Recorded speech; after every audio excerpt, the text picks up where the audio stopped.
સમાચારમાં આગળ વાત કરીએ અમદાવાદમાં લાખો રૂપિયાની લૂંટનું કાવતરું ઘડનારી ગેંગને મહેસાણા આઈસીબીની ટીમે ઝડપી લીધી છે।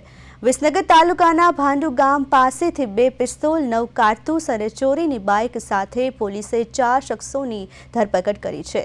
ચોરાઓ બાઇક સાથે કેટલાક શંકાસ્પદ શખ્સો બેઠેલા હોવાની બાતમીને આધારે પોલીસે ઘટના સ્થળે પહોંચી ગઈ અને ચારેયની અટકાયત કરી છે।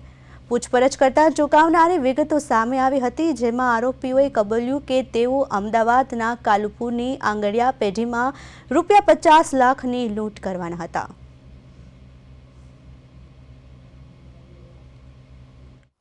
ખાનગી રાહે બાતમી મળેલી કે ભાંડુ ગામના ગેટ પાસે ચારેક માણસો એક મોટરસાયકલ લઈને બેઠેલા છે અને કંઈક કોઈ જગ્યાએ લૂંટ કરવાની કંઈ લૂંટનો બનાવ છે અને અંજામ આપવાની કંઈક આયોજન થઈ રહ્યું હોય તેવું ધ્યાને આવેલ। એલસીબીના માણસોએ ત્યાં આગળ જઈને તપાસ કરતા જે એક બાઇક મળી આવેલું તે પણ 25/10/25ના રોજ ઉનાવા ખાતેથી ચોરેલું હોય તેવું આ લોકો પાસેથી મળી આવેલું। ત્યારબાદ આમની વધુ પૂછપરછ કરતા જે ચારેક વ્યક્તિઓ ત્યાંથી મળી આવેલા।